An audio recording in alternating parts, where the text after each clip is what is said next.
অহা 30 তাৰিখে ৰাতিপুৱা আমি আৰু এটা নতুন আঁচনি আৰম্ভ কৰিম। বহু ল'ৰা ছোৱালীয়ে চৰকাৰী চাকৰিৰ বাবে পৰীক্ষা দিয়ে। চৰকাৰী চাকৰি সকলোকে দিয়াটো সম্ভৱ নহয়। সেইবাবে ৰাজ্য চৰকাৰৰ হৈ মই ঘোষণা কৰিছিলোঁ যে আমাৰ ডেকা ল'ৰা ছোৱালীখিনিক উদ্যোগ আৰু ব্যৱসায় কৰিবৰ বাবে আমি 2 লাখ টকাৰ এটা নিধি প্ৰদান কৰিম।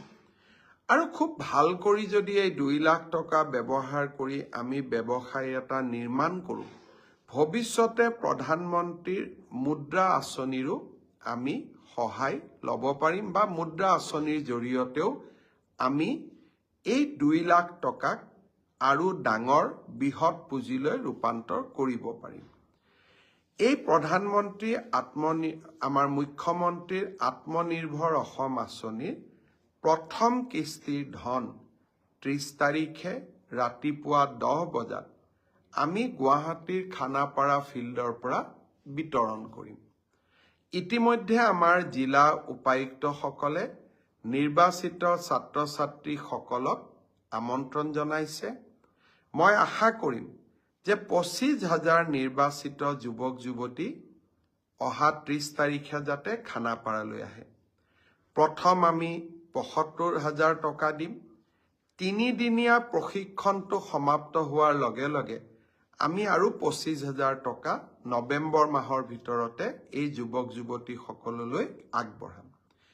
পৰৱৰ্তী এই 1 লাখ টকা কেনেকৈ ভাল কৰি ব্যৱহাৰ কৰিছে তাৰ ওপৰত ভিত্তি কৰি আমি পৰৱৰ্তী সময়ত আৰু 1 লাখ টকা যুৱক যুৱতীসকলক আমি দিয়াৰ ব্যৱস্থা কৰিম। বহুতে মোক সোধে টকাটো ঘূৰাই দিব লাগিব নেকি?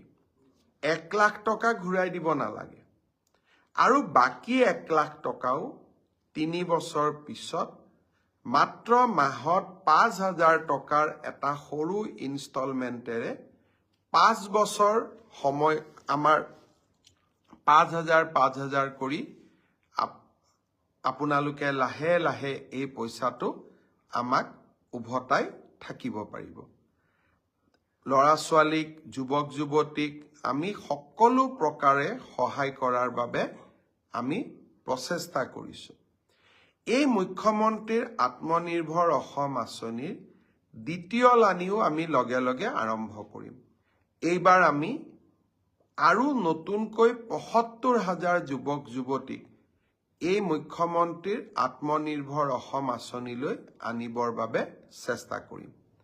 যুৱক যুৱতীসকলক মই অনুৰোধ কৰিম, চৰকাৰী চাকৰিয়ে হওক বা আত্মনিৰ্ভৰশীলতাই হওক, দুইটা ক্ষেত্ৰতে আমাৰ চৰকাৰে আপোনালোকৰ লগত সুন্দৰভাৱে